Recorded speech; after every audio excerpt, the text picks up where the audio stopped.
지사적 그리스도인입니다. 지사적 그리스도인. 그 지사라는 거는 이제 그 유교적인 용어죠.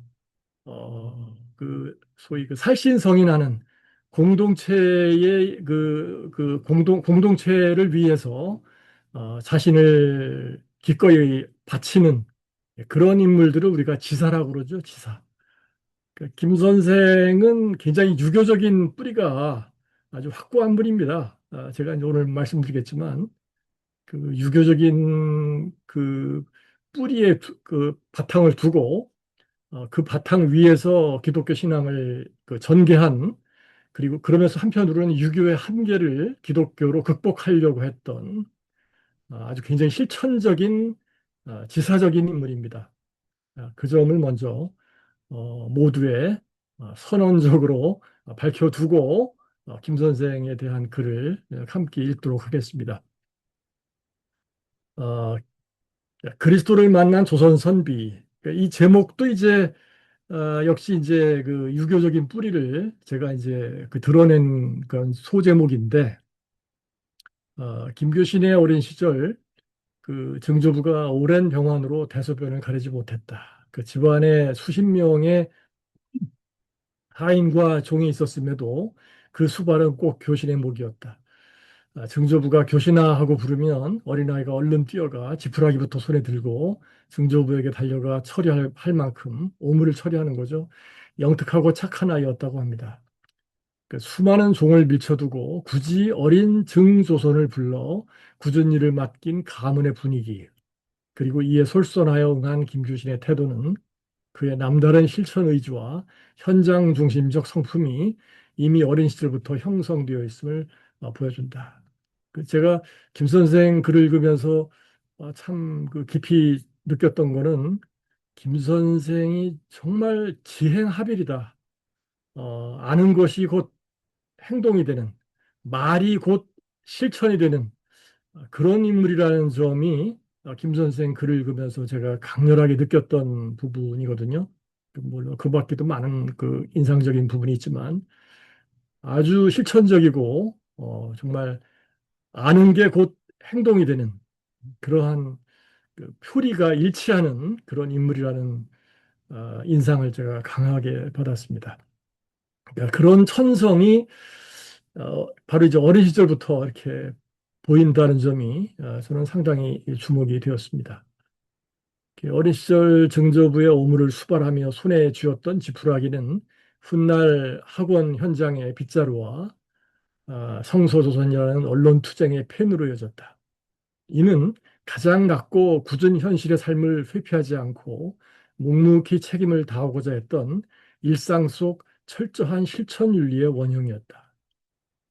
그래서 저는 이 어릴 때 그 사소한 뭐 에피소드의 한 편린에 불과하지만 바로 요런 그 요소들이 제가 공부한 밀턴이라든가 키르케고르든가 혹은 막스 베버가 설파한 프로테스탄티즘의 본질과 상당히 맞닿아 있다는 점을 이거 말고도 여러 대목에서 어, 발견하게 되었습니다. 제가 이제 뭐 막스 베버니 키르케고르니 뭐 밀턴이니 이런 그 인물들을 열거하는 이유는 김 선생의 신앙이 무슨 뭐 하늘에서 뚝 떨어진 독자적인 그런 게 아니라 어떤 그 세계사의 어떤 보편성 속에서 등장하고 있다는 거. 그 세계사의 보편성이라는 건 물론 기독교를 얘기하는 거죠. 바로 이제 그러한 세계사적 보편성을 담보하고 있다는 그런 점을 제가 이제 어, 여러 대목에서 발견했기 때문에 그거를 좀 전해드리고자 함입니다. 그런 부분을 좀 함께 인식을 공유했으면 하는 그런 바람에서 밀턴 뭐 키르케고르 뭐그 막스 베버 이런 얘기는 오늘은 자세히 다룰 수 없지만 아마 3강이나 4강쯤에서 아마 이제 다시 한번 좀 디테일하게 다루도록 하겠습니다. 김 선생은 정말 그 무교회주의가 그렇지만 이게 그 어떤 서양의 2000년 그, 그 기독교 전통, 그 짧게는 한 500년 넘는 그 서양의 그 루터 이후에 프로테스탄트 전통의 아주 정통적인 그런 코스를 밟고 있다. 저는 그런 점을 좀 강조하고 싶습니다. 그러니까 김교신의 무교회주의는 서양의 프로테스탄티즘, 그 종교개혁 정신의 발현이었다. 바로 이제 그 점을 우리가 잊어서는 김 선생의 그 많은 부분을 놓칠 수밖에 없다. 그런 점을 저는 강조하고 싶습니다. 김교신은 그 유소년기에는 기독교를 접한 적이 없었고, 그러니까 기독교 가정에서 태어난 사람이 아닙니다. 어려서 유교 가정에서 자랐고요. 이 도쿄 유학 간 다음에 거기에서 이제 노방 전도를 통해서 기독교에 처음 복음에 접하게 되었고, 그러다가 이제 교회에서 실망해서 우찌무라의 무교회주의로 넘어가는 그런 케이스입니다. 이런 그 기독교를 접하게 되는 어떤 그 경로 자체가 한국 개신교의 많은 그 교회에서 신앙을 배운 분들하고는 근본적인 방향성이 다르다. 출발점이 다르다. 바로 이제 그런 점을 우리가 염두에 두지 않으면 김 선생을 그 잘못 이해하는 경우가 저는 상당히 많다고 보고 있습니다. 김 선생이 그야말로 이제 이교도에서 기독교도가 된 케이스거든요. 그 유교에서 기독교로. 그 점을 우리가 그 잊어서는 안 될 것 같습니다. 김교신은 유소년기에는 기독교를 접한 적이 없었고, 이런 성장 배경은 기독교 개정 이후에 삶에 많은 영향을 미쳤다. 그는 어려서부터 배워서 그런지 노노의 학이시습지 불령여로가 그 배우고 익히면 즐겁지 아니한가. 그 말이죠. 배움에 대해 열린 그런 공자의 태도, 어? 어떤 그 새로운 것에 대한 스펀지 같이 이렇게 빨아들이는 그런 어떤 지적인 호기심, 그러니까 이런 것이 이제 그 학이시습지 불령여로에 내포되어 있는 거죠. 바로 이제 이런 점들이 나중에 얘기했지만 김교신이 얘기한 학문과 신앙의 합군과도 저는 연결되는 부분이라고 생각을 합니다. 굉장히 그 논어에서 공자의 한계도 물론 김교신이 절감을 하지만 그 밖에 그 다른 부분에서는 그 유교의 특히 공자의 그 개방적이고 특히 배움에 대해서 활짝 열려 있는 그런 태도에 대해서 아주 김교신이 높이 평가합니다. 그래서 어, 하기시습지 불령여로가 요한복음 3장 16절 하나님 이토록 세상을 사랑하사 그 말씀이죠. 그 말씀보다 오히려 더 마음에 와닿는다고 고백하기도 했다. 그러니까 유교를 동양의 구약으로 이해하는 것이다.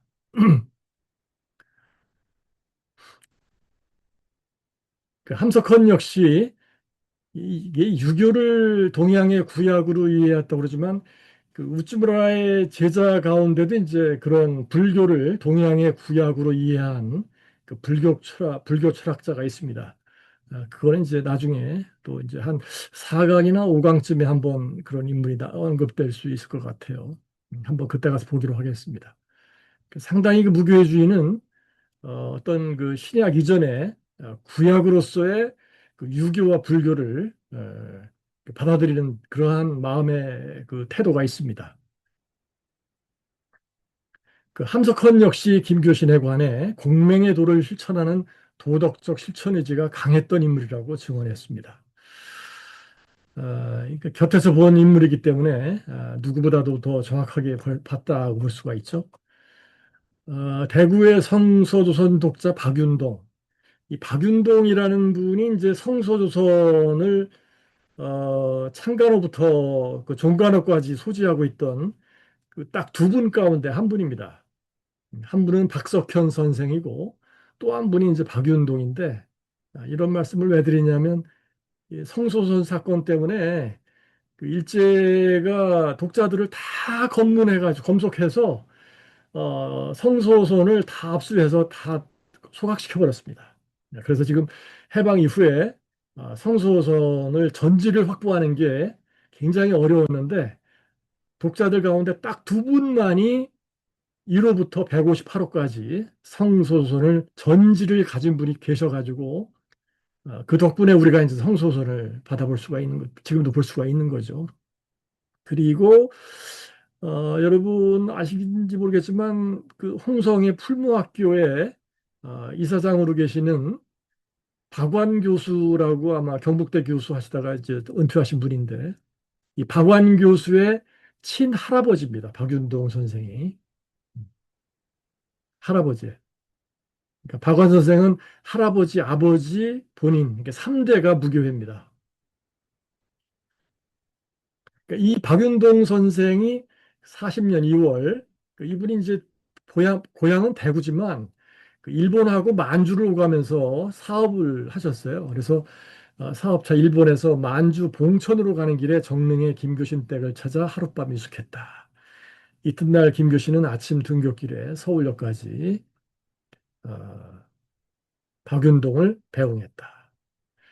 그리고 나서 이제 석 달 후에 귀로에 박윤동이 다시 들읍니다. 다시 들러요. 그때 김교신이 이제 밭에서 열심히 땀 흘리면서 뻘뻘 땀 흘리면서 일하고 있다가 이제 밖에 손님이 오시는 걸 보고 조용히 방에 들어가서 의관을 단정히 고쳐 입고 나와서 비로소 박윤동을 맞이했다. 의관 정제의 엄중함을 하는 조선 선비의 모습이었다. 그러니까 20세기 전반기의 인물이지만 그러니까 조선의 어떤 선비 모습을 그러니까 몸에 익은 선비의 그 태도를 보여줬다는 거죠. 그또 하나가 있는데 34년도에 아직 정릉으로 이사 가기 전이죠. 36년도에 정릉으로 이사 갔으니까 공덕동 자택에서 열린 일요 성서 집회에 처음 참석했던 22살 청년 노평구. 노평구 선생이 이제 김 선생의 제자고 김 선생이 돌아간 다음에 해방 이후에 한국 무교회의 지도자가 되었던 분입니다.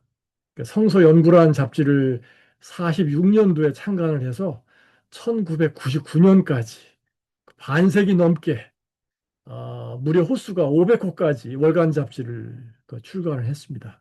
그러니까 무교회 잡지죠. 그러니까 20세기 전반기를 김교신이 성서 조선으로 감당을 했다면 20세기 후반 46년도부터 1999년까지 후반을 이제 노평구 선생이 한국 무교회를 감당했다 이렇게 볼 수가 있습니다. 이 22살 청년 노평구, 이 노평구 선생에 대해서는 뒤에 또 뭐 추가로 설명하기로 하고요. 이 김교신은 집회 시작 전 모시 두루마기의 집신 차림으로 대문 밖에 나와 청강생을 맞이했다. 그러니까 노평구는 그날 생애 처음으로 참된 조선 사람, 아니 조선 자체에 접한 느낌이었다라고 회고했다. 이러한 김교신의 외양은 서구의 신학을 무분별하게 따르지 않고 조선의 토양 위에서 복음의 본질을 구현하려 했던 조선적 기독교의 시각적 표상이었다. 이 강렬한 첫인상은 청년 노평구의 뇌리에 스승의 모습을 각인시켰다. 김교신은 이런 의미에서 그리스도를 만난 조선 선비라 불러도 어색하지 않다. 그러니까 이 표현은 제가 이제 만들어낸 표현입니다. 그리스도를 만난 조선 선비. 제가 이제 김 선생에 대해서 제가 이제 나름대로 이렇게 그 구절을 만들었는데 이 첫 번째가 이제 그리스도를 만난 조선 선비. 또 하나가 이제 지사적 그리스도인. 뭐 이런 제가 만들어낸 조어입니다. 그 다음에 이제 기독교 입문인데요. 어,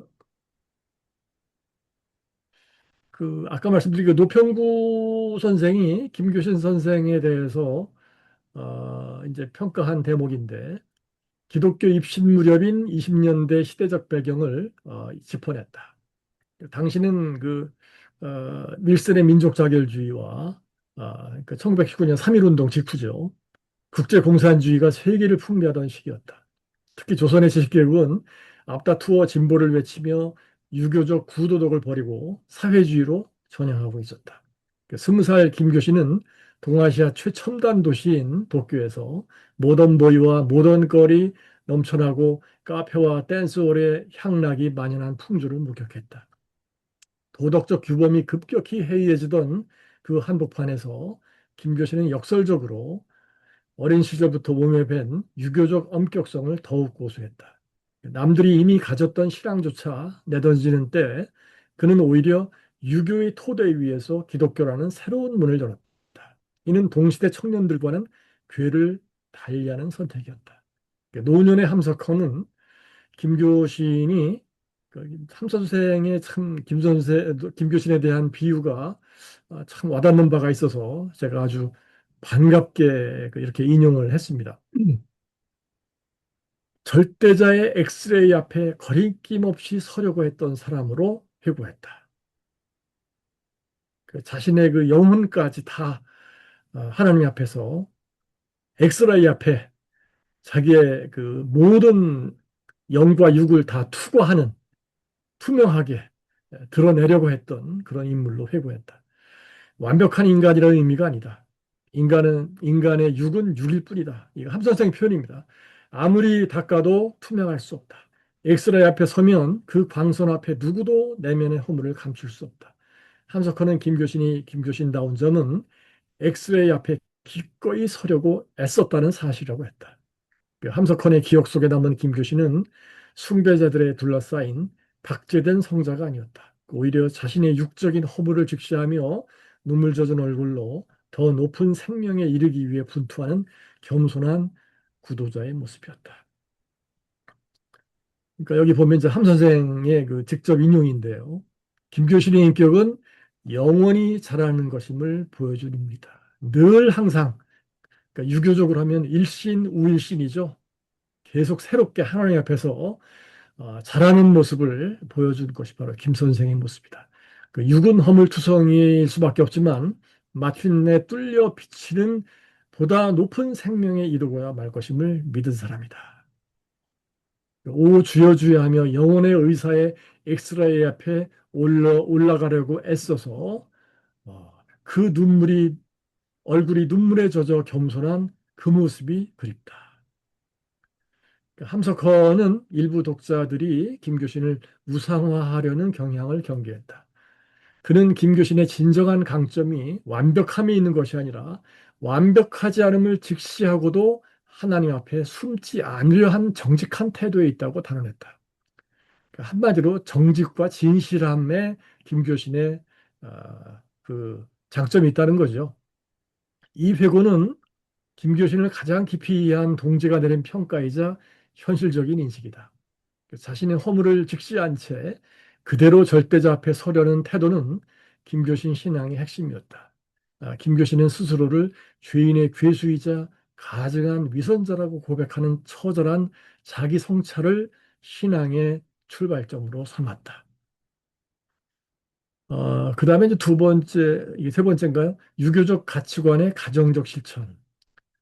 이게 여기서 이제 제가 구약학자 김도영 교수님의 그 말씀을 인용하는데, 바로 지난번 그 학술대회 때, 김도영 교수님이 이제, 그 논찬을 하시면서 아주 굉장히 중요한 말씀을 하셨죠.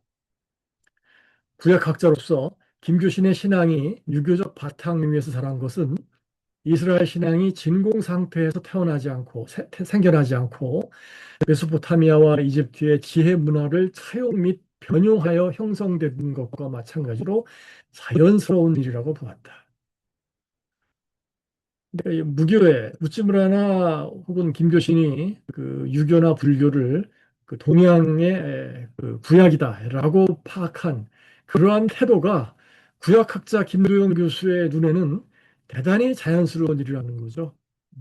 구약 성서 자체가 바로 그러한 바탕 위에서 형성이 되었다는 거죠.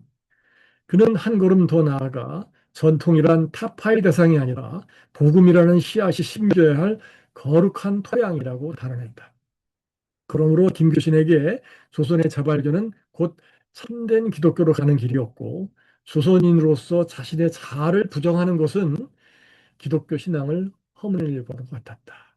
결국 김교신에게 유교적 가치관의 실천은 복음의 생명력을 조선의 현실 속에 뿌리내리게 하는 필연적인 과정이었다.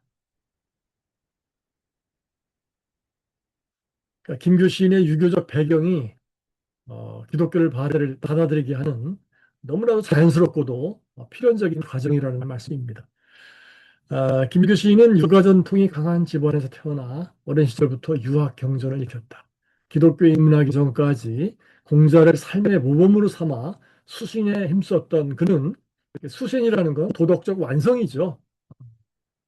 그래서 이따 말씀드리겠지만 공자가 70이 종심소욕 부류구하리라 그 노래 나오죠. 그 70에 내가 뜻하는 바대로 다 해도 거리낌이 없게 하겠다. 그 경지를 김교신은 60에 이루겠다고 했던 사람입니다. 그러니까 공자보다 10년을 앞당겨서 도덕적으로 완성하겠다. 네, 그런 도덕적 야심, 도덕적인 어떤 열정이 그 어린 시절부터 있었죠. 이런 점은 참 저도 참 놀랍습니다. 한국의 개신교가 한때 뭐 1,000만 명까지 이르렀다고 하는데 이런 도덕적 그 태도로 기독교에 접근하는 사람이 그중에 몇 퍼센트나 될지, 10%나 될지, 5%나 될지, 1%나 될지 저는 모르겠습니다. 저 자신을 돌아봐도 저는 여기에 미치지 못하거든요. 정말 아주 어떤 이러니까 결국 스스로 죄인의 괴수라고 말할 수밖에 없는 그런 그 고백이 나오는 건데 어쨌든 일반적으로 우리가 기독교에 접근하게 되는 경로와는 좀 특히 한국의 기독교인들과는 좀 기독교에 다가서는 경로가 좀 남달랐다. 저는 이렇게 평가를 하고 싶습니다. 한국 개신교는 되게 성공을 위해서 기독교에 접근하지 않나요? 서양의 선진국들이 다 기독교 국가니까 우리도 기독교 예수 믿으면 선진국처럼 되지 않을까 그런 욕심으로 다 하는 거 아닙니까? 대부분이. 사실 저도 솔직히 이제 그런 부분을 100% 부인할 수가 없습니다. 그게 일반적인 건데 김교신은 전혀 출발점이 달랐죠. 유대인은 이를 복음적 유다라는 개념으로 설명한다. 김교신은 공자를 만나 유자가 되었고 예수를 만나 거룩하게 된 유자가 된 인물이며 철저한 유자인 동시에 철저한 기독교인이라는 두 정체성이 실제 삶 속에서 조화롭게 실현되었다는 것이다. 김교신의 핵심을 짚은 말이다. 김교신은 효의 사람이었다. 젊은 나이에 남편을 잃고 홀로 두 아들을 키운 어머니에 대한 효심은 지극했다. 그에게 어머니의 말씀에 순종하는 것은 신앙만큼이나 엄중한 삶의 원칙이었다. 성소수한 지필로 무리하는 아들을 보고 어머니가 나무라면 그는 즉시 이를 중단했다. 어머니의 말씀을 거역할 수 없는 거죠. 과로를 꾸짖는 어머니의 기색이 가을소리처럼 차갑고 무서워서 불을 끄고 잠자리에 들 수밖에 없었다고 일기에 적었다. 반면 농사일이나 닭장 수리를 마친 후에 어머니의 칭찬을 들으면 40이 넘어도 어머님 앞에서는 어린이라며 아이처럼 기뻐했다. 그 밖에 이제 에피소드가 굉장히 많은데요. 그거는 뭐 굳이 시간 관계상 생략하고 다음으로 넘어가겠습니다. 그 다음에 이제 김교신이 뭐 3.1운동에 참여해서 뭐 이제 경찰에 불려달린 그런 얘기는 이제 생략하고요. 이제 일본에 유학 간 얘기부터 하겠습니다. 김교신은 1927년 3월에 도쿄 고등사범학교 이과를 졸업했다. 그 지리박물과죠. 이과입니다. 그러니까 자연과학 계열의 학과를 졸업한 거죠.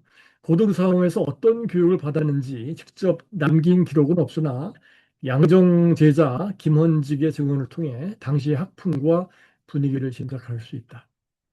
김헌직 선생은 제가 직접 뵌 적이 있습니다. 예전에 70년대 말에 제가 아직 학생 때인데 그때 저 해인사나 속리산 집회할 때 그 김원직 선생이 그 당시에 양정학교의 국어교사셨는데 그 부인 사모님하고 같이 함께 오셔가지고 그 자기 스승 그 김교신에 대한 회고를 그때 그 하시는 거를 제가 직접 들은 적이 있습니다. 물론 지금은 자꾸 하셨죠, 오래전에. 1933년 양정에 입학한 김원직은 5년 동안 김교신을 담임으로 모셨고 2년 남짓 그의 자택에서 하숙하며 주일 성서 집회에도 참석했다. 그러니까 김교신 선생이 학생들을 하숙을 치기도 했어요, 집에서. 그 객지에 나온 학생들을 위해서. 김원직도 그 중에 하나였죠. 굉장히 그 김 선생을 가까이에서 오랜 세월 그 지켜본 제자라고 할 수가 있습니다. 그는 졸업 후에도 심지어 졸업 후에도 김 선생이 양정 그 사직한 다음에 그 전도 계획을 세우지 않습니까? 그 전도 계획을 세울 때 그 자금 관리를 그 송두용 선생하고 김원직 선생 두 분이 맡았던가 그럴 겁니다. 거기에도 김원직 선생 얘기가 나와요. 그래서 이제 이 김원직 선생 회고를 중심으로 말씀을 드리는 건데 김교신은 도쿄 사범 고등사범의 은사인 세계적인 생물학자 그 한 가지 또 추가해서 말씀드릴 거는 이 김교신이 고등사범학교 그러니까 지금으로 치면 사범대학을 간 거거든요. 근데 여러분들이 이걸 사범대학을 저도 다 사실 대학에서 그 사범대학에서 그 가르쳤지만 그 우리 시대의 사범학교, 사범대학과는 같이 동급으로 보시면 안 되는 겁니다. 이게 그 제가 알아보니까 뭐 나이 드신 분들은 알 거예요. 그 저 옛날에 사범대학이나 사범학교가 어 그 그야말로 엘리트 코스라였다는 거. 그러니까 김교희 선생 당시에는 도쿄 고등사범학교 정도 되면 외국대학하고 거의 맞먹는 그런 수준의 아주 상당히 수재가 아니면 갈 수 없는 그런 학교입니다. 그러니까 우리 시대에 그냥 사범대학이나 이런 정도로 간주하시면 굉장히 큰 착각입니다. 당시의 사범학교는 제국대학과 거의 동급에 해당하는 그러한 수재들이 가는 학교입니다. 세계적인 생물학자 오카사지로 교수의 학설과 생활 방식을 들려줬는데 이 사람은 아주 철저한 무신론자였습니다. 다윈 신봉자고요. 그래서 김규신은 학교 안에서는 무신론자 생물학자에게서 과학적 이성을 배웠고 학교 밖에서는 그러니까 제도권 교육기관에서는 무신론자한테 배웠고 과학을 그리고 비제도권이죠. 학교 밖에서는 우찌무라한테 성경과 신앙을 배웠습니다. 그러니까 이렇게 상반되어 보이는 두 세계를 동시에 섭렵한 경험은 과학과 신앙을 조화롭게 인식하는 밑거름이 되었다. 그러니까 김교신은 그 예수를 믿으면서도 과학에 대한 거부감이 전혀 없죠. 오히려 과학을 적극적으로 수용하고. 근데 사실은 이 과학을 대하는 김교신의 태도가 유럽의 17, 18세기의 프로테스탄티즘을 우리가 공부를 하면요. 그게 바로 유럽 프로테스탄티즘의 아주 전형적인 태도입니다. 유럽의 프로테스탄트들이 과학에 대해서 놀라울 정도로 적극적이었어요. 뉴턴 같은 사람이 대표적인 예죠. 아까 제가 말씀드렸던 존 밀턴 같은 시인도 비록 시인이지만 이 사람이 갈릴레이를 만나서 직접 의견을 들을 정도로 그 당시에 최첨단 천문학, 과학 지식에 대해서 엄청나게 개방돼 있었어요. 이런 것은 한국의 정말 그야말로 참 반지성주의, 그 무식을 자랑으로 삼는 한국 개신교의 그 주류들과는 정말 정말 극적으로 상반되는 그런 그 태도죠. 정말 이건 그 정말 한국 개신교는 이런 과학에 대한 태도라는 점에서 17, 18세기 유럽의 프로테스탄트와는 완전히 정반대되는 길을 걷고 있는 거라고 생각을 합니다. 그건 뭐 김교신 선생 시절 100년 전도 그랬고 지금도 저는 똑같다고 봅니다. 그 학문과 과학 일반에 대한 그 태도가 너무나 폐쇄적이고 그러니까 오죽하면 우리 여기 지금 오늘 배상수 선생님도 오늘 강의에 참여하셨지만 배상수 선생님이 말씀하신 게 제가 탁 박히는 게 있어요. 한국의 지금 현재 교회는 세상보다 뒤떨어진 집단이라고. 저는 그 말에 참 동의합니다. 세상 사람들보다 못나요. 지적으로. 어. 전그 배상수 선생님 말씀에 정말 전적으로 공감합니다. 세상을 따라가지 못하면서 어떻게 사람들을 진리로 인도하겠다고 만용을 부리는지 그게 참 김규인 선생을 배우는 입장에서는 참 납득이 안 되죠. 소경이 눈뜬 사람을 인도하겠다는 것과 마찬가지다. 저는 그렇게 표현하고 싶어요. 우찌무라의 성서 집회에 출석하던 조선인 유학생들이 서로를 알게 된 것은 1925년 말이었다. 김교신을 비롯해 함석헌, 송도용, 정상은, 유석동, 양인성 등 6인이 그들이었다. 일요일마다 우찌무라 집회에 가기 전에 조선 성서 연구회라는 이름으로 모여 우리말 성서를 공부하고 그리고 일어, 영어, 독일어, 그리스어, 히브리어 성경까지 대조해서 한 1년 정도, 그러니까 길지는 않습니다. 그러니까 우리가 이걸 너무 이렇게 과장해서 의미를 크게 부여하면 저는 곤란하다고 생각합니다. 그러니까 1년 정도 한 것에 불구하고요. 그래, 여기서 이제 성서조선 발간 계획이 여기서 싹트게 됩니다. 얼마 후 이들은 차례로 귀국했고요. 김교신은 유학생활 7년 중 6년을 우찌무라 문화에서 공부를 했고요. 함석헌은 5년 중에 4년을. 그리고 나머지들은 뭐 다 보면 3년, 2년 정도밖에 안 됩니다. 우찌무라한테 배운 기간이. 그러니까 그 시간적인 길이 측면에서도 김교인 선생이 우찌무라한테 직접 배운 기간이 가장 깁니다. 그러니까 함석헌보다도 뭐 거의 한 배 반이죠. 특히 이따 얘기하겠지만 우찌무라의 로마서 강의 한 2년간 진행이 되는데요. 우찌무라의 로마서 강의를 들은 인물은 6명 가운데 김교신 하나뿐입니다. 함 선생은 로마서 강의 다 끝난 다음에 들어왔어요. 그런 점이 이제 김 선생과 우찌무라 사이에 훨씬 더 긴밀한 끈끈한 관계를 이루는데도 일정 부분 작용했을 것이다. 저는 그렇게 뭐 추측을 합니다. 그게 물론 다가 아니지만 시간적인 길이가 상당히 길었고 그만큼 농도가 더 짙었다. 사제지간의 어떤 존경과 사랑의 염이 더 끈끈했다. 저는 그렇게 평가해도 크게 잘못이 아니라고 생각합니다. 이들에게는 제도권 학교에서의 학업보다 우찌무라에게서 배운 비제도적 신앙이 삶에 더 큰 의미로 다가왔다. 특히 김교신한테는 뭐 자기 인생을 바꾼 교육이 제도권 교육이 아니잖아요. 김교신의 인생을 바꾼 거는 우찌무라의 비제도권 교육입니다. 그리고 김교신이 성서선을 창간하면서 양정 있으면서 계속 성서 집회하고 잡지를 출간한 그 태도도 역시 비제도적 신앙의 연장이죠. 이 점이 이제 제도냐 비제도냐 이 갈라지는 중요한 분기점이라고 생각을 합니다. 김교신의 신앙은 비제도권적인 신앙입니다. 태생적으로 그랬어요.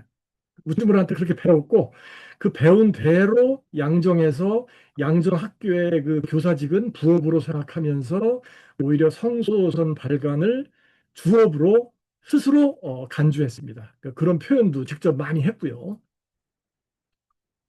학비를 내고 배운 공교육보다 학교 밖에서 얻은 비제도권에서 얻은 진리가 김교신의 인생을 결정지었다.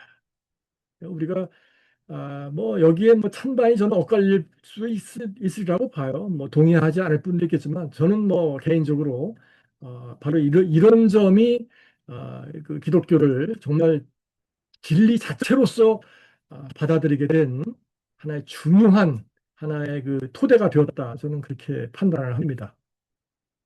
뭐 그냥 목사 부임해서 뭐 이렇게 어, 적당히 헌금으로 월급 받아가면서 하는 그런 삶이 아니거든요.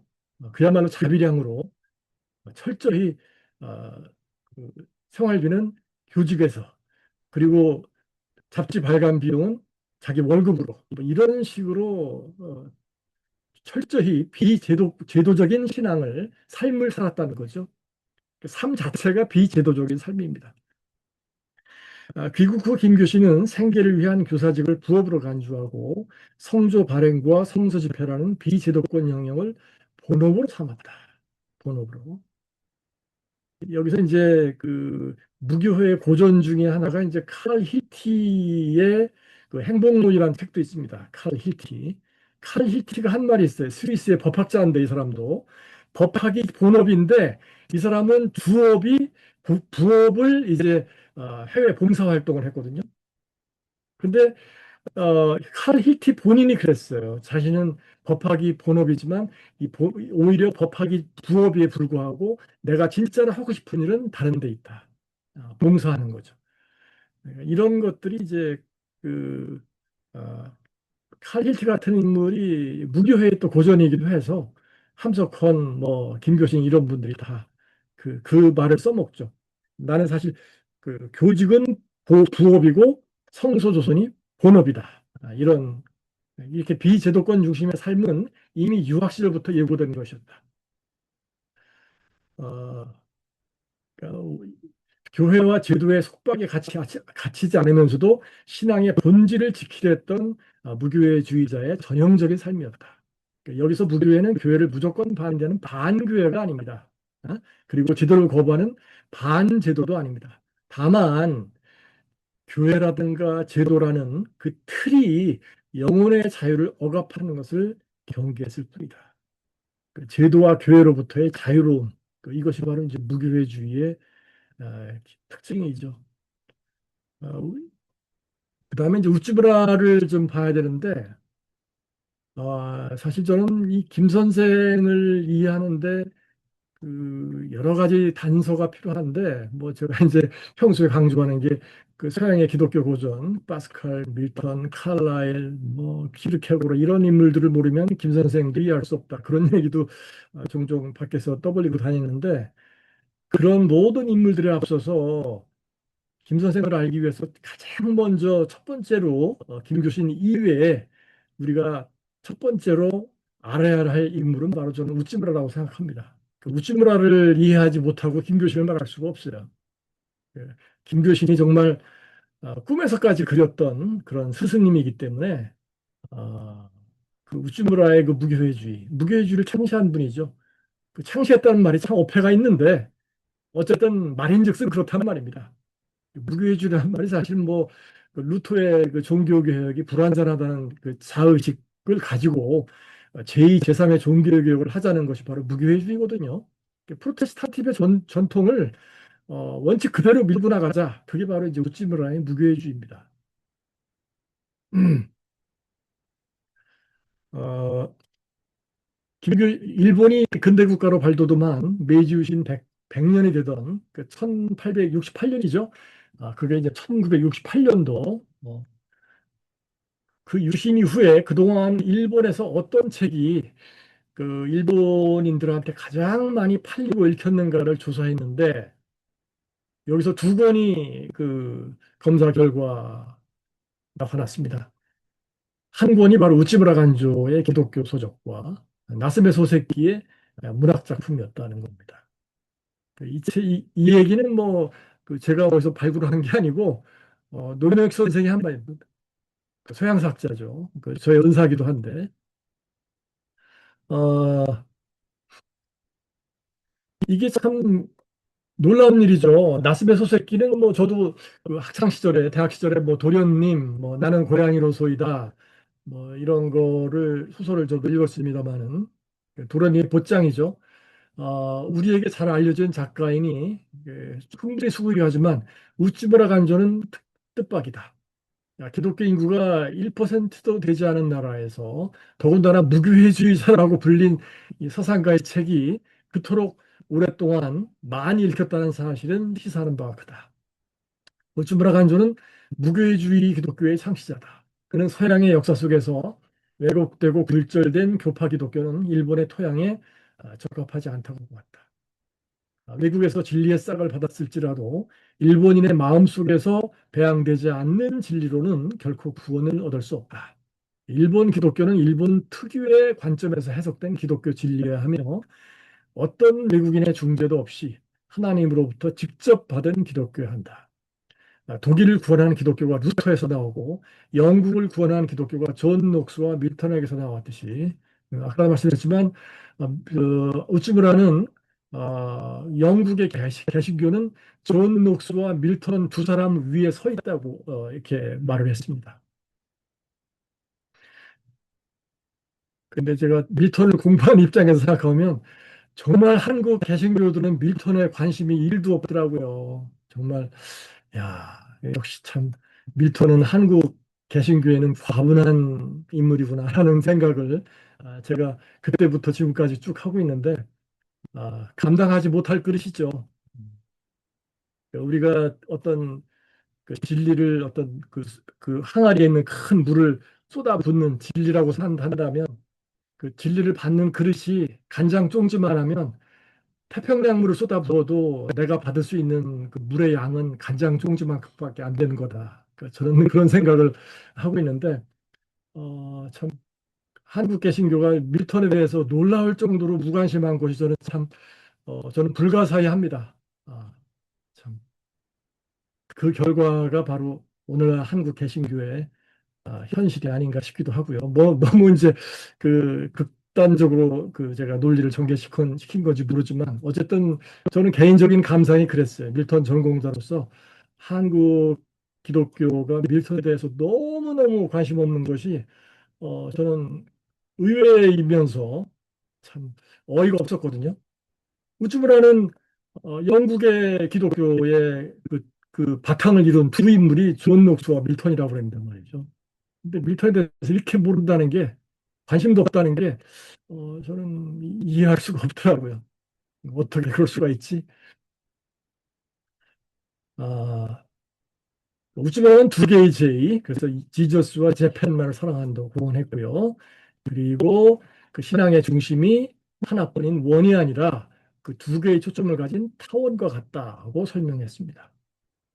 이는 예수가 제자들에게 내린 그 제1계명 하나님을 사랑하라 그리고 제2계명 내 이웃을 사랑하라 그 계명이 이제 그 자기 역사적 현실에 적용된 결과죠. 지저스 재팬 내 하나님을 사랑하라 그리고 이웃을 사랑하라. 바로 이러한 정신이 김교신과 동지들이 창간한 성소조선 하나님을 사랑하라 그리고 내 이웃을 사랑하라. 그래서 성소와 조선 제1계명과 2계명이 그대로 표현된 것이 두 개의 제의 성소조선인 거죠. 조선을 구원할 기독교 역시 조선인 스스로의 언어와 고백에서 나와야 했다. 성소와 조선이라는 지호는 곧 하나님과 조선에 대한 사랑의 요약이었다. 하나님 사랑, 조선 사랑. 김교신은 성소선 창간 후에서 다음과 같이 밝혔다. 우리 마음의 전부를 차지하는 것은 조선이라는 두 글자이고 사랑하는 사람에게 보낼 제일 좋은 선물은 성서 한 권뿐이니 둘 중 하나를 버릴 수 없어진 것이 그 이름이었다. 35년도에 쓴 성서조선의 해라는 글에서도 그러니까 성서조선 창간한 지 한 8년 뒤죠. 그는 성소를 조선에 조선을 성서 위에 이것이 우리의 성소조선이라고 거듭 강조했습니다. 그러니까 8년 전에 창간 당시나 전혀 변함이 없는 거죠. 스승 우찌무라가 기독교 진리로 일본을 사랑했듯이 김교신 또한 그리스도의 진리로 조선을 사랑한 것입니다. 그러니까 두 사람에게 신앙은 현실의 조국을 외면하는 것이 아니라 오히려 가장 뜨겁게 껴안는 실천적 도구였다.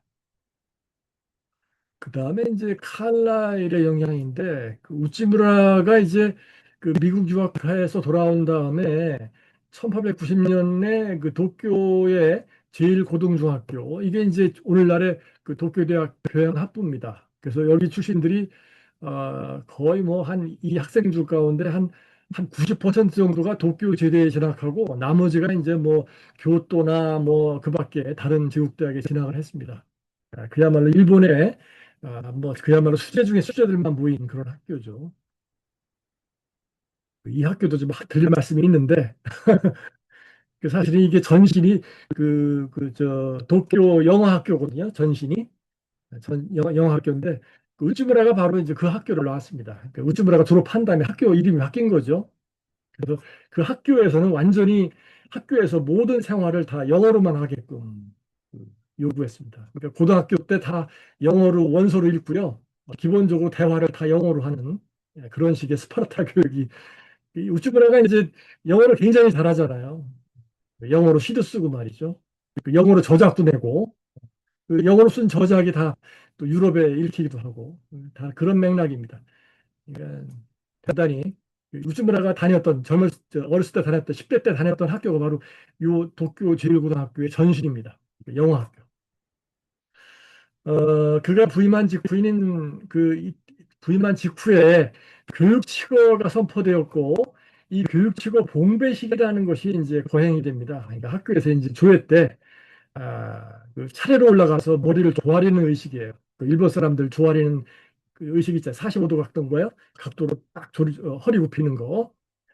그래서 그 천황을 그야말로 신적 존재로 숭배할 것을 강요하는 종교적 예식인데 그 당시 30살이었던 우찌무라가 세 번째로 올라갔습니다. 그런데 이제 그 당시 교사와 학생 수천 개의 눈동자가 그를 지켜보는 가운데 꼿꼿이 서 있었습니다. 기독교적인 양심에 비춰볼 때 하나님 외 인간을 천황일지라도 절대시하는 행위는 용납이 될 수 없었기 때문입니다.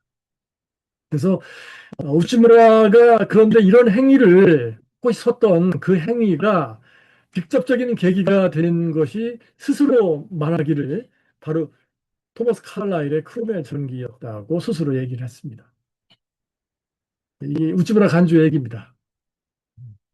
자기가 크롬을 읽고서 도저히 그 인간인 천황한테 허리를 굽힐 수가 없었다.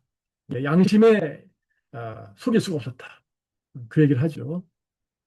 이게 상당히 이제 아까 말씀드렸지만 일본 근대사의 사건이죠.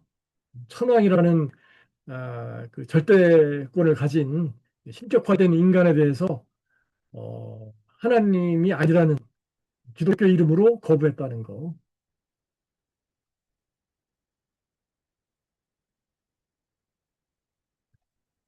천여 명의 학생과 동료 교수들이 지켜보는 가운데 홀로 허리를 굽히지 않은 대가는 혹독했다. 우찌무라는 즉각 비국민과 반역자로 낙인찍혔다. 그 비난의 화살은 학교 안팎으로 쏟아졌고 일부는 그의 집으로 몰려와 돌을 던지며 위협했다. 지식인이 자신의 양심을 지키기 위해 집단적 광기에 맞선 이 사건은 일본 근대사에 큰 파장을 일으킨 불경 사건으로 기록되었다. 이때 우찌무라가 보여준 굽히지 않는 기계는 훗날 그 제자 김교신에게 이어져 식민지 조선의 암흑기 속에서도 진리를 위해 고난을 감내하는 무교회주의자의 전형을 만들어냈다. 칼라일의 문장이 우찌무라를 일깨웠듯이 우찌무라의 삶은 다시 김교신의 영혼을 일깨우는 불씨가 되었다. 이 매스컴이 제1고등중학교에서 벌어진 일을 재빨리 우찌무라 간조 불경 사건이라고 명명하여 이건 사실은 뭐 거의 역사 수로가 되어 있습니다. 우찌무라 불경 사건이라고 해가지고 이건 뭐 일본 근대사에 다 나오는 얘기입니다. 이 우찌무라 개인의 실현을 넘어 일본 근대사에서 중대한 의미를 지닌다.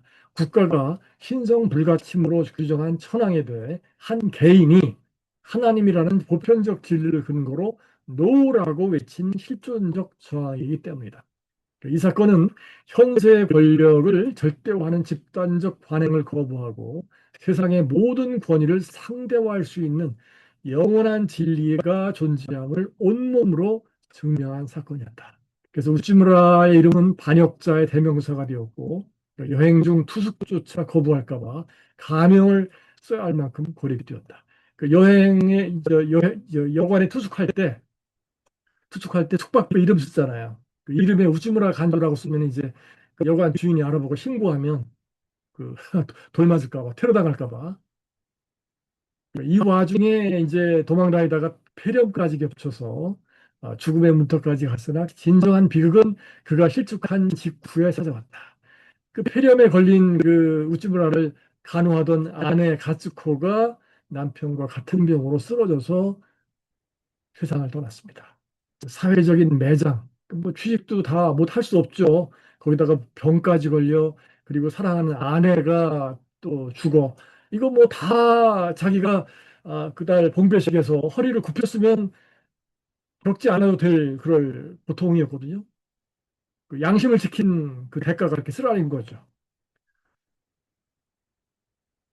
바로 이제 그 후 한 2년 후에 그리스도 신도의 유로라는 책을 펴내는데 그이 책에서 자기가 겪었던 그 시련을 담고 있습니다.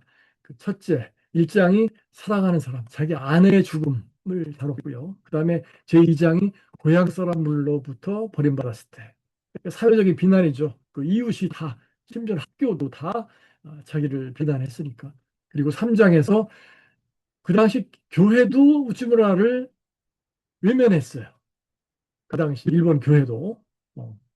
그래서 그러니까 그 당시 일본 교회가 이제 뭐 뻔하죠. 뭐 천황제 다 인정하고 받아들였으니까 그 체제에 순응하는 거죠. 근데 우찌무라는 이제 그거를 거부했기 때문에 교회도 우찌무라를 지지하지 않았어요. 그래서 결국은 오히려 교회로부터 버림을 받았죠. 그래서 우찌무라가 하는 말이 나는 무교회가 되었다라는 선언이 여기서 우찌무라의 글에서 최초의 무교회라는 말이 처음 등장합니다. 여기서. 무교라는 용어가 역사상 처음으로 사용된 순간이자 새로운 신앙운동의 서막이 전개되는 시점이기도 하죠. 기성교회는 국가의 눈치를 보느라 박해받는 신도를 외면했고, 어? 그렇죠? 그리고 우츠무라는 제도권 교회의 비겁함에 실망했다. 적당히 비겁해야 그참 편안하게 살 수 있지 않습니까? 예나 지금이나. 그러나 그는 그 절망의 끝에서 역설적인 진리를 발견했다. 하나님의 교회는 인간이 만든 건물 속에 갇혀 있지 않고 하늘 아래 대자연 속에 존재한다는 깨달음이었다. 하나님, 저는 교회를 떠나도 당신을 떠날 수도 없습니다. 그에게는 예배당 건물이 아닌 온 우주가 하나님의 교회였다. 그렇다. 나는 무교회가 아니다. 우주부라가 외친 말입니다. 이는 제도적 교회는 없으나 진정한 신앙의 공동체는 우주적으로 존재한다는 거대한 역설이다. 무한한 시간과 공간을 교회로 삼는 이 무교회 선언은 이후 김교신을 비롯한 조선의 무교회주의자들에게 가장 강력한 신앙적, 실존적 토대가 되었다. 그다음에 이제 우찌무라가 나중에 이제 그 재혼을 합니다. 뭐 그 당시에 젊은 남자가 뭐 상처했다고 혼자 살 수는 없잖아요. 그래서 결국은 그 당시에 그 오사카의 그 판사 오카다의 딸 시즈코와 재혼했는데 그 당시에 이제 우찌무라가 이제 그 당시 반역자로 불렸던 인물이기 때문에 주변 사람들이 아니 그런 사람을 사위로 받아들여서 딸을 어떻게 망치려고 그러느냐 하는 그런 주변 사람들이 경고를 했죠. 우려를 했죠. 근데 오카다는 우찌무라의 불경 사건을 전해 듣고서는 오히려 뭐라고 말했냐면 적이 많다는 것은 그만큼 올바르게 살았다는 증거라며 흔쾌히 결혼에 동의했다. 이 장인도 대단하지 않아요? 정말 야, 참 인물이 인물을 알아본단 말이 이런 것 같습니다. 음? 적이 없는 인간은 그 제대로 살아본 적이 없는 인간이라는 뜻이 되는 거거든요. 우찌무라 김교신이 얼마나 적이 많았습니까? 좋은 게 좋다는 식으로 그저 다 두루뭉술이하게 그냥 하는 그런 삶이 아니라는 거죠.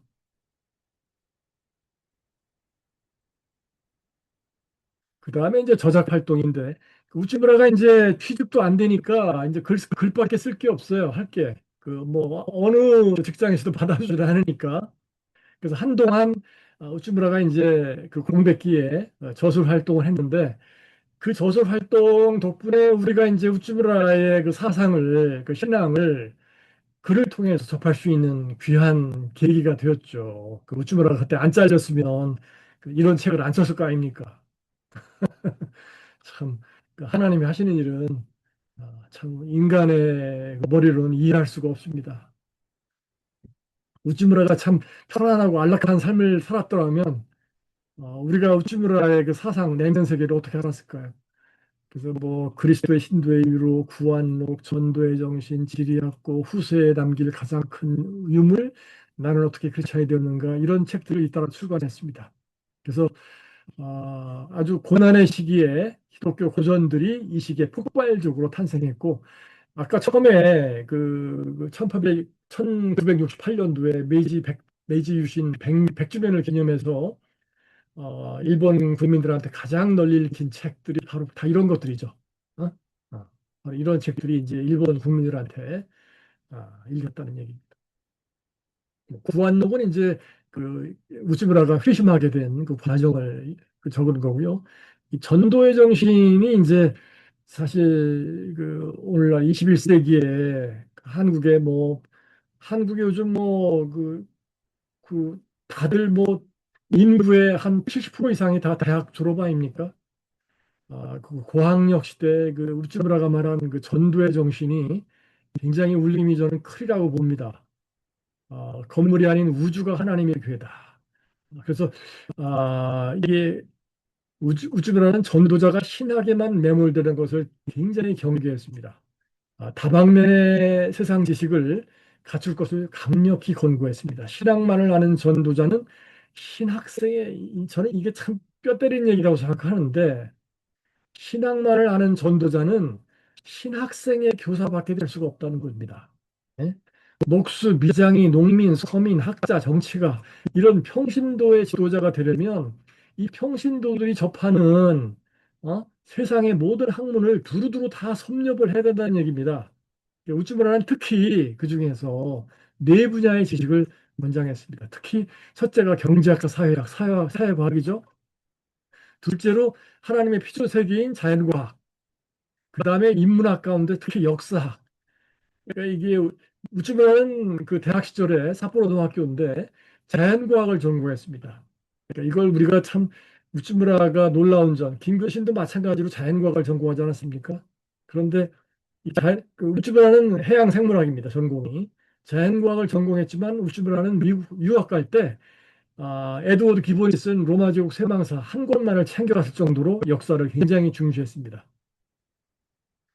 그 로마 제국 쇠망사라고 그러면 어떤 분들은 이 책이 상당히 기독교적인 그런 신앙적인 책으로 생각하는 분들도 있어요. 이거 굉장히 반기독교적인 책입니다. 로마 멸망의 원인이 기독교라고 바라보는 그런 계몽주의적인 관점에서 쓴 계몽사관적 역사 서술입니다. 에드워드 기본이. 그러니까 이런 분들이 독서의 폭이 그저 그냥 그 주여 하는 아멘 아멘 하는 그런 책만 있는 게 아니라 반기독교적인 이런 책들도 기꺼이 탐독을 하면서 시야를 넓히는 그런 패기가 있었다는 거, 지적인 패기. 예? 이런 점이 이제 우찌무라를 비롯한 김균 선생에도 이런 모습이 보이는데 저는 이런 거를 전 패기라고 생각합니다. 지적인 패기. 거칠 게 없죠. 어? 특히 이제 우찌무라는 역사학은 인류 발달의 기록이며 하나님의 섭리를 가장 밝히 나타내 보인다. 역사학은 인간성의 폭과 깊이에 대한 이해를 높여줘. 그래서 관용의 정신을 갖게 해준다. 그래서 역사는 한 나라, 민족의 그 국민보다 인류가 더 우선한다. 그러니까 민족보다 인류가 더 우선한다는 거죠. 그런 것을 역사를 통해서 배울 수가 있다는 거죠. 그 시야를 넓힐 필요가 있다. 그 다음에 이제 네 번째로 성서의 원어를 비롯해서 충분한 성수 연구가 필요하다. 성서 연구 없이 전도에 나서는 것은 수학 모르고 천문학을 연구하는 것처럼 터무니없다. 그래서 하나님을 알기 위해 성경, 인간을 알기 위해 역사와 사회과학, 자연을 알기 위해 과학을. 그래서 이 세 가지가 하나로 어우러지는 삼위일체, 트리니티. 이거 우찌브라가 한 말입니다. 이것이 바로 무교회주의의 핵심이라는 거죠. 특정 분야에 매몰되지 않는 이러한 경계 없는 사유는 김교신이 우찌무라를 가리켜 자연과학자로서 성서를 연구한 스승이라 칭송하며 평생을 사사했던 결정적인 배경이 되었다. 그러니까 이게 무교회는 그 김규신과 우찌무라의 그 대학 시절의 전공을 통해서도 알 수가 있듯이 기본이 크로스오버입니다. 자기가 뭐 전공이 뭐 자연과학이라고 해서 뭐 나는 내 영역밖에는 몰라라고 하는 것은 그거야말로 교회주의적인 사고방식인 거죠. 매몰되는 거죠. 요새 뭐 통섭이니 뭐니 해서 학과 간의 어떤 인터디시플리너리한 그런 학문 연구가 굉장히 그 활기를 띠고 있는데 그런 통섭 그리고 그 인터디시플리너리한 그러한 학문적인 태도가 이미 우즈무라에게서 나타나고 있다는 거, 19세기에. 이런 점이 역시 지적인 자이언트다운 면모라고 저는 생각을 합니다. 이 크로스오버를 하지 못하면 사실 무교회주의자가 되기에는 약간 하자가 있다. 저는 생각을 합니다. 어쨌든 자기 전공에 매몰되지 않고 마치 우츠무라 김교신이 자연과학자이면서도 아주 뛰어난 인문학자고 뛰어난 사회과학자이기도 했다는 거. 이런 점을 우리가 도외시하면 무교회주의에도 우리가 접근하는데 장애가 될 수밖에 없다는 것을 볼 수가 있습니다. 그다음에 이제 우치무라의 그 또 패기를 또 볼 수 있는 부분인데요. 그 한국의 그 참 옹종종한 교회 안에 갇힌 그 개신교도들은 정말 아주 참 끔찍해서 얼굴을 돌릴 수밖에 없는 그 참담한 광경이 여기 전개되고 있습니다. 청일 전쟁과 러일 전쟁의 연이은 승리로 일본은 단숨에 제국주의 열강의 반열에 올랐다. 군국주의가 사회 전체를 휘감았고 일본도 처음에는 안 그랬어요. 일본도 처음에는 미국한테 침공을 당한 약소국의 입장으로 출발을 했거든요. 그래서 미리주시를 한 거죠. 그런데 이제 그 후에 부국강병을 이루면서 제국주의 열강이 되면서 이제 태도가 바뀌는 거죠. 그래서 메이지 초기에 아시아의 희망을 자처했던 일본이 어느덧 스스로 식민 지배자로 돌변해 있었습니다. 그러니까 피해자였던 일본이 가해자로 이제 입장이 바뀐 거죠. 이러한 급격한 흐름 속에서 자유와 평등을 외치던 수많은 지식인과 기독교인이 국가주의 진영으로 전향했다. 그러니까 어느 시대나 볼 수 있죠.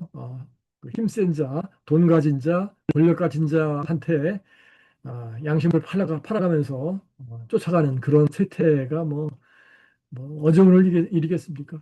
평화와 종교를 말하던 목회자들은 군국주의 찬양자가 되었고 민권을 설파하던 언론인들 뭐 자유를 말하고 민권을 말하던 언론인들이 천황에 대한 충성을 독려하고요. 이렇게 변절이 잇따르던 시기에 끝까지 제국주의와 천황제를 거부한 두 양심적인 인물이 있었는데 바로 사회주의자 굉장히 그 점잖게 사회주의자인데 실질은 아주 공산주의자입니다. 공산주의자이자 동시에 공산주의자보다 더 극렬한 무정부주의자입니다. 폭력까지 일삼는 고소쿠 슈시, 오토쿠 슈시, 그리고 무교회주의자 우찌무라 간조. 이 두 사람만이 그 거대한 진흙탕처럼 쓰나미처럼 흘러가는 그 조류 속에서 그 흐름에 거부한 음, 두 인물입니다. 두 사람은 일간지 만조보로 아, 무대로 반제국주의 연대를 펼쳤다. 기독교 신앙의 정점과 사회주의 사상의 정점이 만난 이례적인 결합이었다. 이 우찌무라는 일찍이 불경 사건으로 반역자 낙인이 찍혔으나 끝내 권력에 굴복하지 않았고요. 그는 영일동맹, 일본이 이제 영국하고 동맹을 맺었거든요. 그 당시에 일본이 제국주의로 완전히 전향한 결정적인 계기로 보았다. 그래서 보호전쟁에서 이 보호전쟁이라는 게 1898년도에 남아프리카에서 이제 그 보호인들을 상대로 영국이 싸운 전쟁 아닙니까? 제국주의 전쟁인데 이때 영국군이 그 남아프리카에서 수많은 민간인을 학살했어요. 제국주의 집약을 한 거죠. 그래서 이 영일동맹을 맺은 일본은 영국군의 그러한 민간인 학살을 동조했어요. 지지했단 말입니다. 그래서 그 일본을 자기 조국인 일본을 우찌무라가 통렬하게 비판했습니다. 그 저항 투쟁 끝에 보어인들이 끝내 패배하고 말죠. 영국 제국주의자들이 승리합니다. 보어인들이 패배하자 그는 내가 사랑하는 보어가 자유를 잃었고 그 최후의 일격에 일본이 가담했다는 사실이 부끄럽다라며 자기 조국 일본을 개탄합니다. 한편 소련 시절 자유민권운동에 심취했던 고토쿠 슈스이는 1890년대 후반 사회주의로 전향한 일본 최초의 본격적 사회주의자였다. 그가 1901년도에 20세기 괴물 제국주의를 수반했는데 이거 우리말 번역되어 있습니다. 우츠무라가 여기에 서문을 집필했습니다. 고토쿠는 일본에서 제국주의와 천황제를 가장 철저히 부정한 혁명가였고요. 우찌무라와 이념과 궤적은 달랐으나 제국주의와 천황제는 용납할 수 없다라는 본질적인 정의감에서 끝까지 뜻을 같이 하는 동지였다. 물론 나중에는 갈라집니다. 하지만 한동안 반제국주의, 반천황의 기치를 들고 함께 연대한 적이 있었어요. 제도교회의 울타리에 갇힌 이들은 두 사람의 연대를 이해하기 어려울 것이다. 빨갱이하고 연대하다니 예수쟁이가 말도 안 되죠. 그러나 우주와 역사를 교회로 삼는 우찌무라이기에 이러한 사상적 교차가 가능했다. 이는 교단의 간섭에서 벗어난 인격의 자유이자 오직 절대자 앞에선 단독자만이 가질 수 있는 견고함이었다. 이러한 거침없는 연대와 우정의 모습은 어, 훗날 식민지 조선에서 김교신과 사회주의자 한림이 나누었던 신뢰의 관계에서 그대로 재현된다. 이 부분은 뭐 다음 2강에서 보도록 하겠습니다.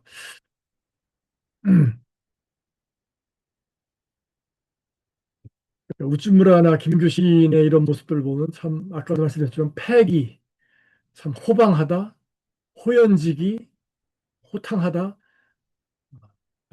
사내답다, 뭐 그런 표현들이 생각이 납니다.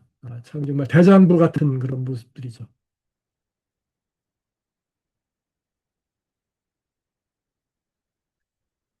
상상만 해도 가슴이 웅장해지는 그런 거인들의 모습입니다. 우찌무라는 1900년 10월 일본 최초의 성서 전문지 성서 연구를 창간했습니다. 창간 후 발매 사흘 만에 3,000부가 매진되어서 이수에 들어갈 정도로 참 정말 놀랍습니다. 저는 김 선생한테 제가 이렇게 빙의를 해서 보면 김 선생 입장에서는 부럽기 짝이 없는 일본의 출판 현실이죠. 김 선생 성서조서는 평생 300부를 넘어선 적이 없었는데 우즈미라는 창간호가 3,000부가 매진돼서 곧바로 2쇄, 그러니까 기본 한 4, 5천 부가 됐다는 얘기거든요. 여기에 지금 제 강의 들으신 분 가운데 책을 내보신 분들은 출판 경험 있으신 분들은 제가 이걸 강조하는 이유를 그냥 이해하실 거예요. 이 3천, 4, 5천 부가 잡지가 출간된다는 거는요. 이 잡지가 완전 독립할 수 있는 시스템에 들어갈 수 있다는 거예요. 요즘 인문서적 책 내면요. 겨우 500권, 1000권 내면 다행입니다.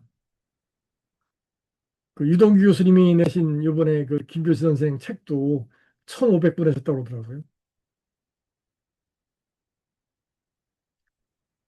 그 수지 타산이 안 돼요. 그 출판사가 그 지속성이 없습니다.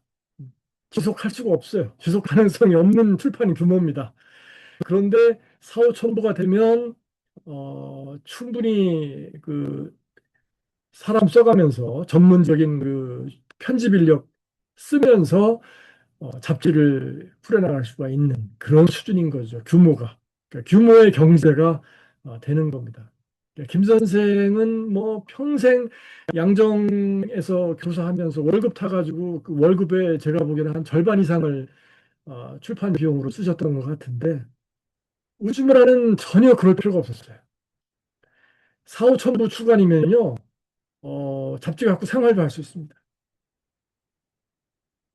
노평원 선생이 그 전에 그런 말씀 하셨거든요.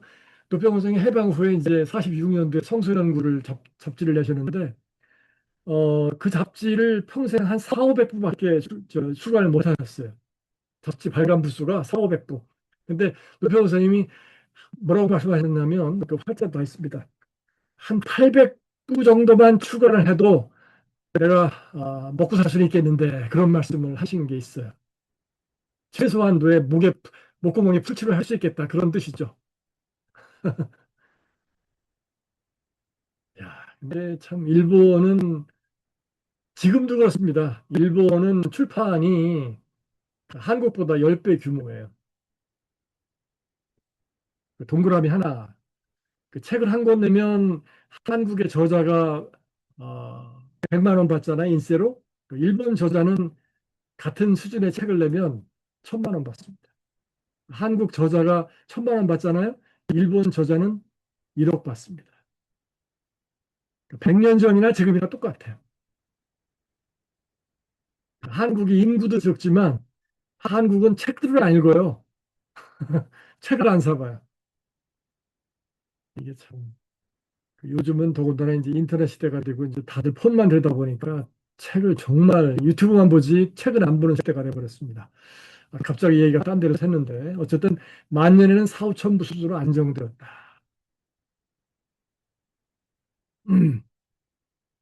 어, 이게 이제 우찌무라가 그 잡지를 냈지만 진정으로 원하는 거는 이제 직접 얼굴 대 얼굴과 얼굴을 보고 하는 직접 전도였어요. 그래서 자택 서재에서 독자들을 대상으로 손서 강의를 했습니다.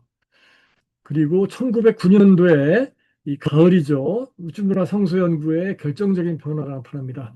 그 우찌무라의 삿포로 노학교 시절 절친이자 당시 제일고등학교 교장이었던 니토베 이나조가 자기 제자들을 우찌무라한테 보냈습니다. 그 니토베 이나조는 그 삿포로 노학교 시절에 우찌무라의 절친입니다. 단짝이었어요. 두 사람이 정말 쌍둥이처럼 붙어 다녔어요. 그야말로 우정을 나눈 그런 사이였죠. 뭐, 더 얘기를 길게 하면 시간이 없어서 한번 우찌무라 그 전기를 한번 읽어보시기 바랍니다. 아주 두 분이 정말 성격도 참 좀 뭐가 대비되는 점도 있지만 아주 정말 끝까지 우정을 죽을 때까지 간직한. 그러니까 아까도 했지만 이게 제일고등학교가 이 일고가 일본의 수재 중에 수재만 들어간 학교인데 이 학교의 그 학생들 중에 기독교에 관심 있는 학생들을 우찌무라의 집회에 보낸 거예요. 성서 집회에. 이 모임이 이제 가시와키회라고 불렸는데 여기에는 일고 재학생뿐만 아니라 졸업하고 도쿄 제국대학과 교토 제국대학으로 진학한 당대 최고의 엘리트들이 포진해 있었다. 흥미로운 사실은 패전 후 바로 이 엘리트 그룹에서 일본의 문부 대신 교육부 장관이 4명이 배출되었어요.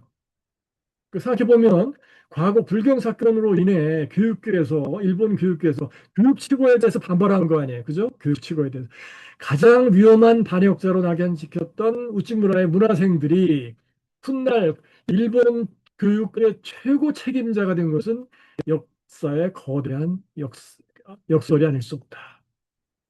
어쨌든 그 우츠무라의 제자들 가운데 그 대단한 인물들이 많은데 그 대표적인 인물이 이제 야나이하라 다다오, 스카모토 도라지, 구로사키 고키치, 후지 다케시 이런 분들이 이제 이 시기 우츠무라의 제자가 된 대표적인 인물들입니다. 다 그 당시에 그 제일고등학교 출신들이죠. 이 제자들이 신앙의 정수를 배우면서도 현실적인 진로는 여전히 니토베의 조력을 받았습니다. 그래서 이 서로 다른 결을 지닌 두 스승의 인도가 청년들에게 지적 영적 성장에 비옥한 토양이 되었다. 그리고 김교신 역시 이러한 우찌무라의 문화생들이 형성한 엄격하면서도 자유로운 학구적인 분위기 속에서 자신의 신앙 정체성을 확립해 나갔다. 김교신이 속했던 그 무교회 신앙 공동체의 지적 수준과 도덕적 권위가 얼마나 대단했는지를 볼 수가 있다. 우리가 이제 이런 걸 보면 한국의 현재 그 개신교가 과연 도덕적 권위가 있는가 한번 따져볼 필요가 있고요. 두 번째로는 지적 수준은 어느 정도나 되나, 자랑할 만한가, 외부에. 사실 우리가 무교회를 통해서 한국 개신교의 한계를 타개하고자 하는 그런 마음들이 다들 있으시잖아요. 그러면 이 두 가지가 있어야 되겠다는 거죠. 이 두 가지가 그 지적 수준과 도덕적 권위 이 두 가지가 동시에 충족이 되지 않으면 요즘 같은 뭐 다들 인구의 70% 이상이 대졸 시대에 이 두 가지가 없으면 이것만 갖고 되겠습니까? 음? 무교회에도 보면 어떤 분들은 뭐 그 시골 할머니 신앙을 얘기하면서 뭐 꼭 학문을 할 필요가 뭐가 있느냐 이렇게 말씀하시는 분들도 있는데 그런 분이 대학 나온 분이 그런 얘기하는 거는 굉장히 비겁한 얘기라고 생각합니다. 하나님이 그분한테 대학 공부를 왜 시켜줬는데 어? 대학 공부하고 나서 시골 할머니 신학을 하시라고 그런 대학 공부를 가르쳐 줬나 하나님이 예? 고등교육을 왜 허락하셨나 한번 그 뜻을 생각을 해볼 필요가 있습니다. 적어도 대학 교육 이상의 그 공부를 한 사람이라면 지적 수준에 대해서도 우리가 책임을 져야 됩니다. 저는 그렇게 생각합니다.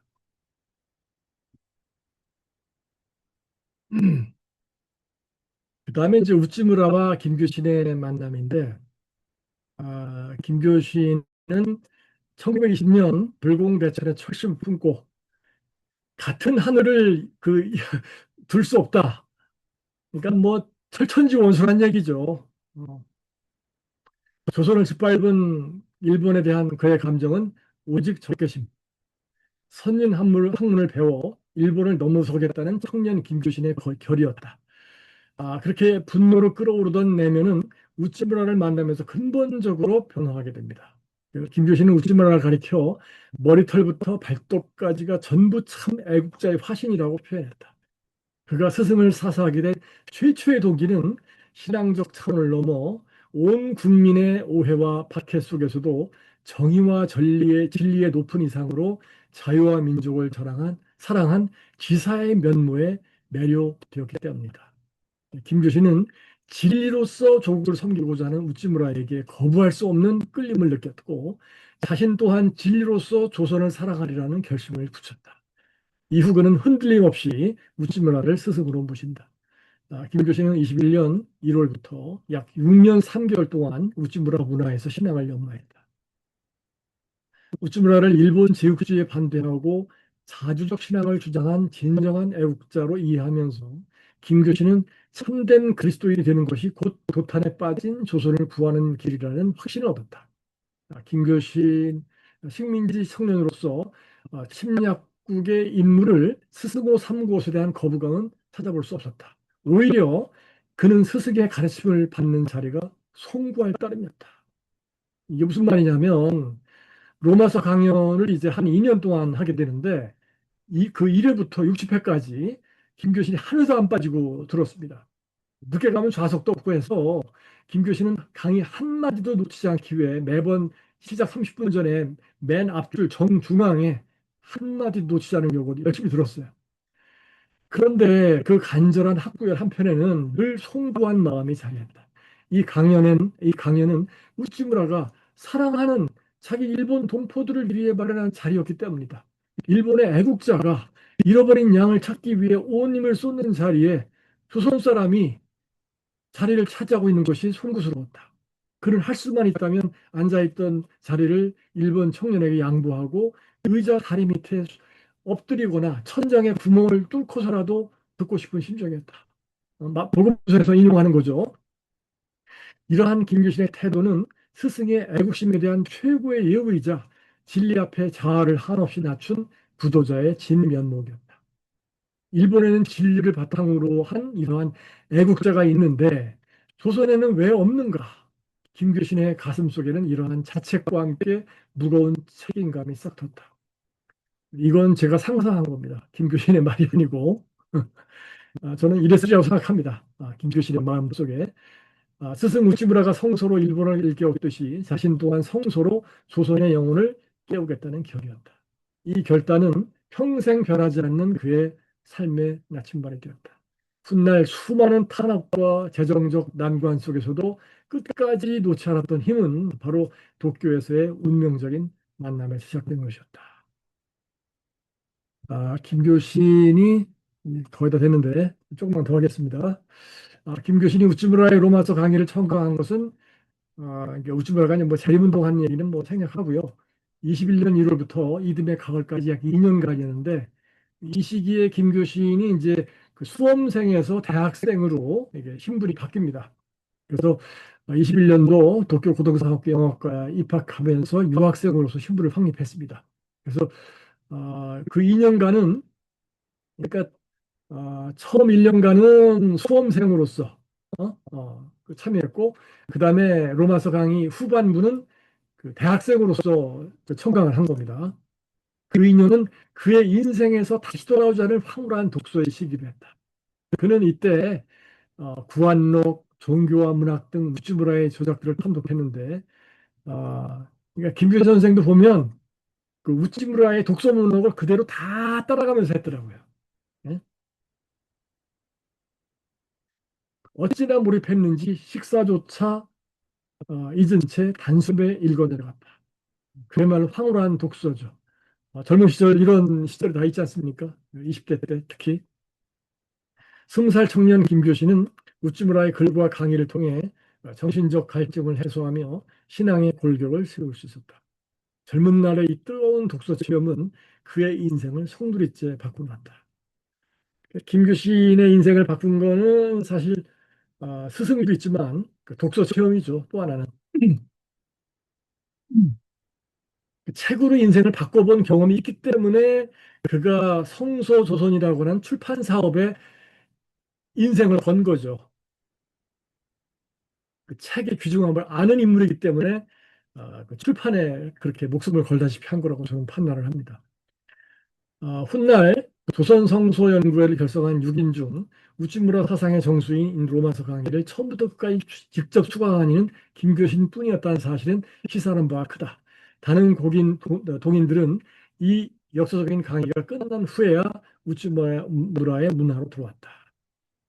여기서 이제 그 우찌무라의 강의를 듣고서 소감을 적은 그 사람이 딱 700명 가운데 4명인데 그 4명 가운데 일본인, 조선인, 뭐, 그다음에 중국인, 대만인도 있었고요. 다 있었는데, 그 중에 감사한 인물이 4명뿐이라고 그랬어요.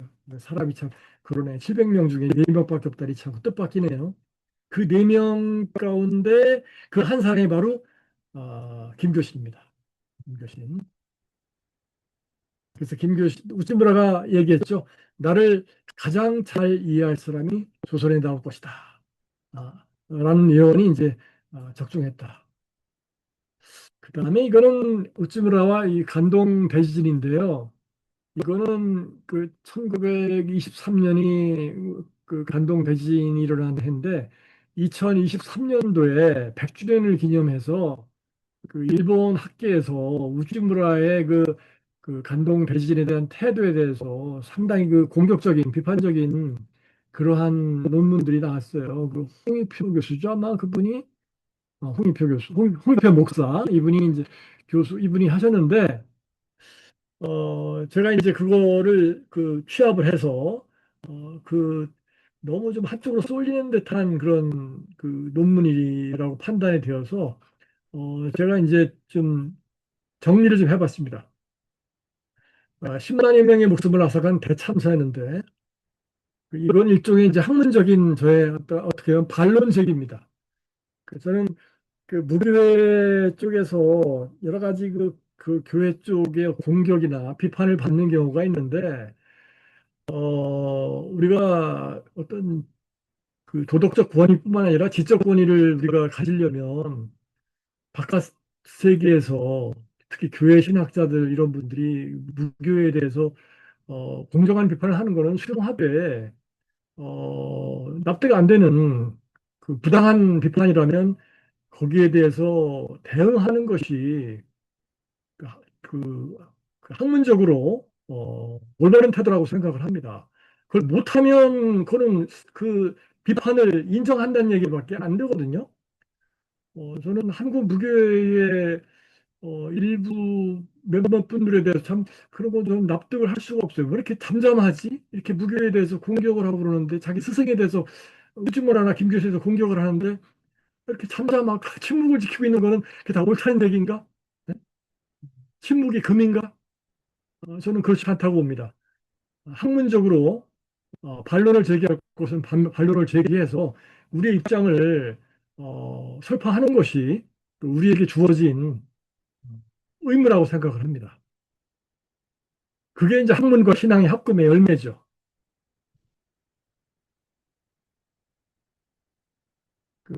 그 당시에 그 비극적인 것은 조선인이 일본 그 우물의 독을 풀고 폭동을 일으켰다는 유언비어가 유포되면서 광기에 휩싸인 자경단에 의해 조선인 6천여 명과 중국인 사회주의자들이 학살을 당했습니다.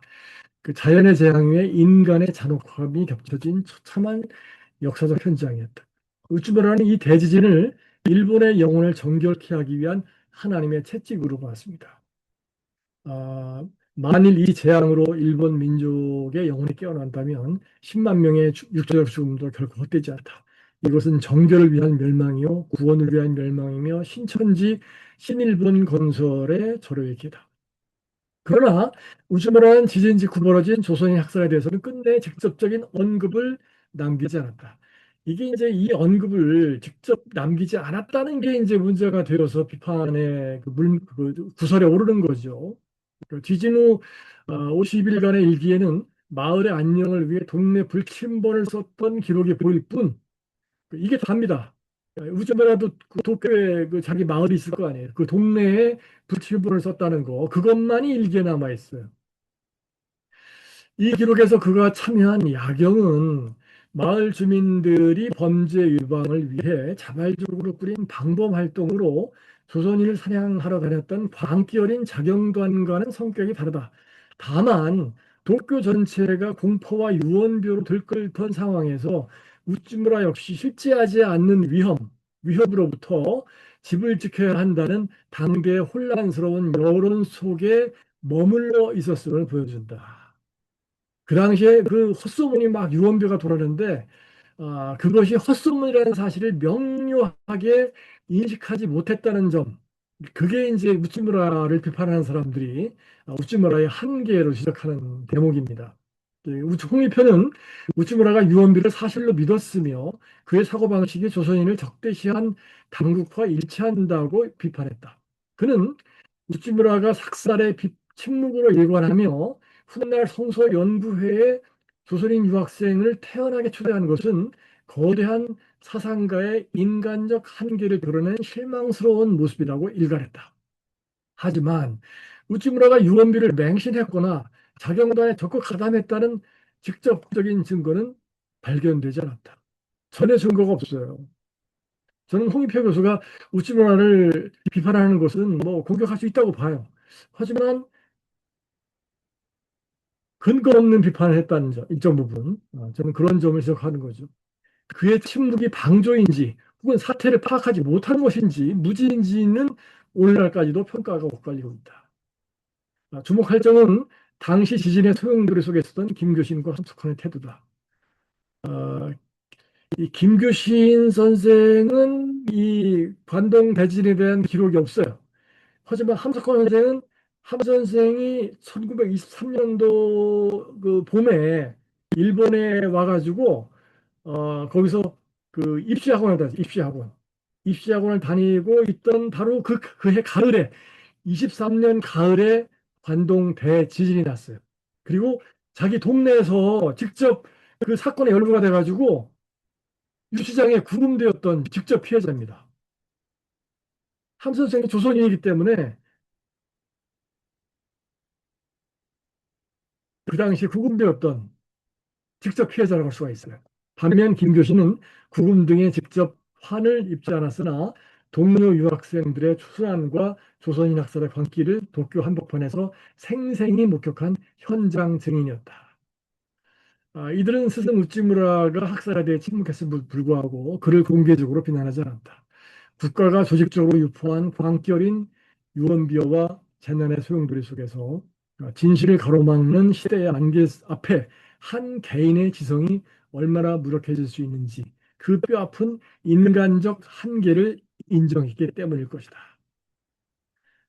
이건 뭐 저의 해석입니다. 저의 판단이고 그러니까 우찌무라도 전지전능한 인간이 아니고 어, 자칫 유언비어에 휩쓸릴 수도 있는 사태의 그 진위를 파악하지 못하는 그러한 어떤 한계가 있을 수 있다는 거죠. 아니면 그가 전해준 영적 핵명력이 자신들의 무너진 세계를 다시 세우는데 결정적인 역할을 했다고 판단했기 때문일 것이다. 논문에 이른 함석헌은 다음과 같은 놀라운 말을 합니다. 나는 이따금 우리가 일본에 36년간 종사를 했더라도 적어도 내게는 우찌무라 하나만을 가지고도 바꾸고 나옴이 있다고 생각하기도 합니다. 이게 38년도에, 아니, 38년, 1970년에 한 말입니다. 하나님의 발길에 채워서. 그 함 선생이 나이 70살 때입니다. 1901년생이니까. 노년에 한 말이에요. 이거 보통 말이 아니죠.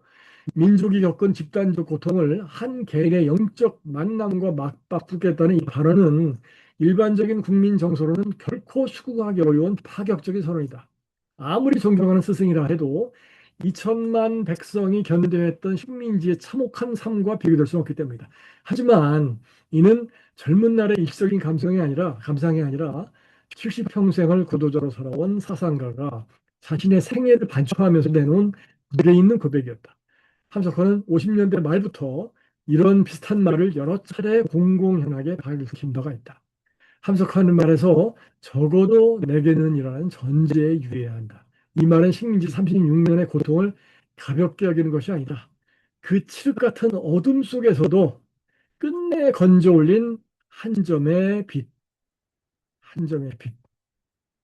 즉 우찌무라라는 스승을 만난 것이 자기 한 사람의 영혼과 인생 전체를 얼마나 값지게 변화시켰는지를 토로한 절제된 실존적 고백이다.